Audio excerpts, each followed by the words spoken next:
Lengkap sudah, manusia-manusia laknat pembela Habib Ba'alwi. Kini kaum keturunan palsu Nabi dibela Ustadz HTI si penghina baginda Nabi. 40 tahun lamanya dia hidup menjadi seorang laki-laki yang soleh, tapi untuk mewujudkan rahmatan lil alamin tidak akan terwujud. Kenapa? Karena dia hanya soleh untuk dirinya sendiri. Karena dia hanya soleh untuk dirinya sendiri. Ini merdeka karena ulama. Kalau tidak ada para ulama, kalau tidak ada para habaib, negeri ini tetap dijajah oleh Belanda. Turun wahyu kepadanya 13 tahun lamanya. Dapatkah dia wujudkan rahmatan lil alamin? Tidak. Dapatkah dia wujudkan rahmatan lil alamin? Tidak. Kapan rahmatan lil alamin itu baru dapat diwujudkan? Bukan dengan kenabian, bukan dengan Al-Quran di tangan, tapi setelah tegaknya khilafatul nubuwah. Sebab itu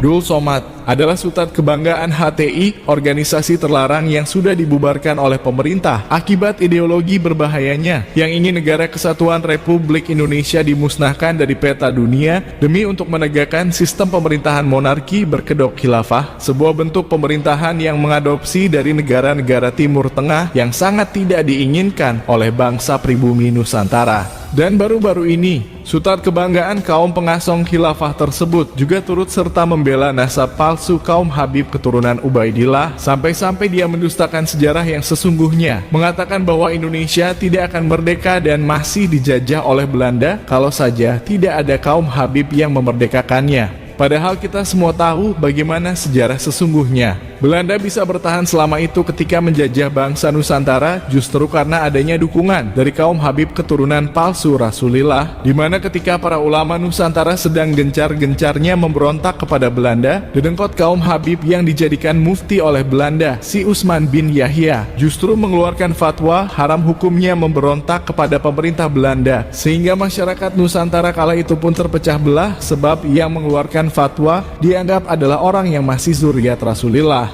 Pembelaan Dul Somad kepada kaum Habib jelas membuat para pejuang pelurusan nasab dan sejarah menjadi sangat murka, sehingga wajar mereka semua berkomentar pedas terhadap dia, si Ustadz Jancuk, dedengkot pengasong khilafah. Karena itulah kita akan turut serta dalam membongkar kebusukannya. Tapi yang mau kita bahas bukanlah tentang pembelaannya terhadap nasab palsu keturunan Ubaidillah, sebab yang menjadi dalil dia hanyalah itu-itu saja, yaitu dari kitab yang dikarang sebelum abad ke-8 Hijriah, padahal yang dibahas adalah seseorang yang hidup di abad ke-3 Hijriah. Di sini kita ingin mengungkit kembali tentang jejak digitalnya yang tidak diketahui oleh sebagian besar umat Islam bangsa Nusantara, sebab geng petamburan pimpinan keturunan palsu Rasulillah Rizik Syihab hanya diam 1000 bahasa ketika ada seorang dari gerombolannya yang terang-terangan merendahkan Al-Quran dan juga Rasulillah, di mana Rasul dan Al-Quran dikatakan oleh Dul Somad tidak bisa mewujudkan rahmatan lil alamin di atas dunia, dan penghinaannya tersebut didasari atas kekonyolannya yang sangat getol ingin mendirikan negara berbentuk khilafah di bumi Nusantara. Bahkan demi ideologi khilafah yang ia puja-puja, Dul Somad tega melecehkan Nabi Muhammad tidak bisa mewujudkan rahmatan lil alamin di atas dunia karena beliau dianggap oleh Dul Somad hanya soleh untuk dirinya dan keluarganya saja. 40 tahun lamanya dia hidup menjadi seorang laki-laki yang soleh, tapi untuk mewujudkan rahmatan lil alamin tidak akan terwujud. Kenapa? Karena dia hanya soleh untuk dirinya sendiri. Karena dia hanya soleh untuk dirinya sendiri. Soleh untuk Khadijah, soleh untuk Ruqayyah, soleh untuk Fatimah, tapi tidak untuk rahmatan lil alamin karena dia soleh untuk keluarga, istri dan anak. Turun wahyu kepadanya 13 tahun lamanya. Dapatkah dia wujudkan rahmatan lil alamin? Tidak. Dapatkah dia wujudkan rahmatan lil alamin? Tidak. Karena dia tertekan, ditekan oleh orang-orang yang tidak senang kepada wahyu yang dia terima, maka rahmatan lil alamin tidak terwujud di atas muka bumi Allah Subhanahu wa ta'ala. Kapan rahmatan lil alamin itu baru dapat diwujudkan? Bukan dengan kenabian, bukan dengan Al-Quran di tangan, tapi setelah tegaknya khilafatul nubuwah. Sebab itu tidak akan ada yang dapat mewujudkan rahmatan lil alamin selain daripada khilafatul nubuwah, khilafah ala minhajin nubuwah. satu-satunya jalan adalah menegakkan yang sudah pernah ditegakkan oleh Sayyidina wa Maulana Muhammad sallallahu alaihi wasallam, yang diteruskan oleh Sayyidina Abu Bakar, Umar, Uthman wa Ali wa kulli sahabat Rasulullah ajma'in, sampai akhirnya ditumbangkan oleh Mustafa Kemal Atatürk pada tahun 1924. Kehadiran Hizbut Tahrir di Indonesia ingin merangkul bukan memukul, ingin mengajak bukan mengejek.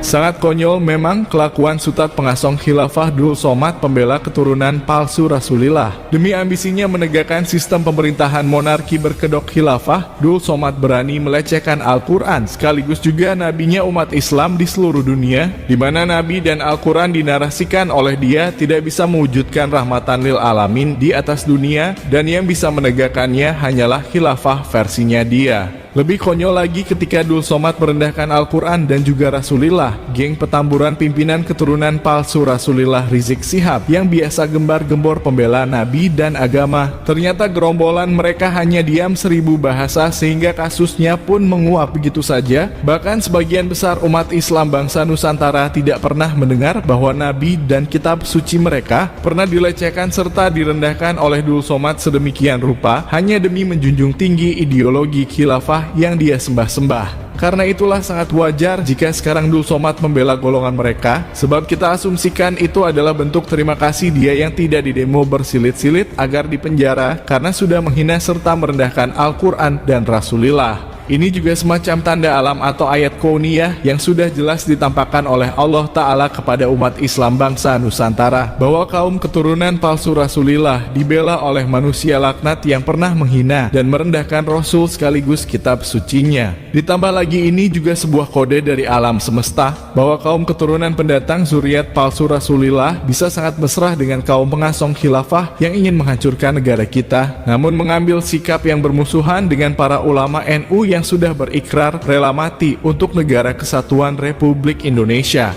Gerombolan mereka kerap kali mengambil sikap yang berseberangan, bahkan sering menampilkan sikap permusuhan seolah-olah ingin menjatuhkan harkat dan martabat Nahdlatul Ulama yang ideologi kebangsaannya sudah jelas menolak berdirinya khilafah di bumi Nusantara. Lihat saja kenyataannya, semua gagasan ulama NU dibusukkan oleh gerombolan mereka, mulai dari Islam Nusantara hingga yang terakhir fikih peradaban NU pun dibusukkan sejadi-jadinya oleh gerombolan mereka di hadapan umat Islam bangsa Nusantara. Kok ini ada ajaran Islam Nusantara, kita disuruh benci Arab, saudara. Awalnya benci Arab, besok disuruh benci Islam, saudara. Jadi dari sekarang mereka suruh benci Arab dulu. Ya kalau udah benci Arab, nanti besok benci Islamnya gampang, saudara. Jadi fikih peradaban ini unik. Kenapa saya katakan unik? Karena dia ingin menjadikan piagam PBB sebagai sumber hukum. Beberapa hari ini kita melihat ada pembicaraan di publik yang agak misleading ketika ada yang menganggap bahwa kita meletakkan piagam PBB sebagai sumber hukum di dalam syariat. Dan termasuk resolusi PBB mewajibkan seluruh dunia untuk menerapkan sistem demokrasi. Nggak boleh ada sistem khilafah. Satakun muhawalatu fi'li dzalikal amr ala nahwin hatmiyin karisiyah wa naqidah li maqasid syariah ay hifdzud din wa hifdzun nafs wa hifdzul aql wa hifdzul irdi wa hifdzul mal kama barhanat ad-daulatul islamiyah fil Iraq wa Suriah ala dzalikal amri muakharan. Cita-cita mendirikan kembali negara khilafah yang dianggap dapat menyatukan umat Islam sedunia, namun dalam hubungan yang berhadap-hadapan dengan non-muslim, bukanlah hal yang pantas diusahakan dan dijadikan sebagai sebuah aspirasi. Sebagaimana terbukti akhir-akhir ini melalui upaya mendirikan negara ISIS, usaha semacam ini niscaya akan berakhir dalam kekacauan dan justru berlawanan dengan tujuan-tujuan pokok agama atau maqasidus syariah. Fikih beradab, no problem. Memang fikih beradab. Nggak ada fikih yang tidak beradab. Semua ajaran fikih beradab. Tapi kalau fikih peradaban, tunggu dulu. Apalagi sampai piagam PBB mau jadikan sumber hukum. Itu kita tolak ya, kawan.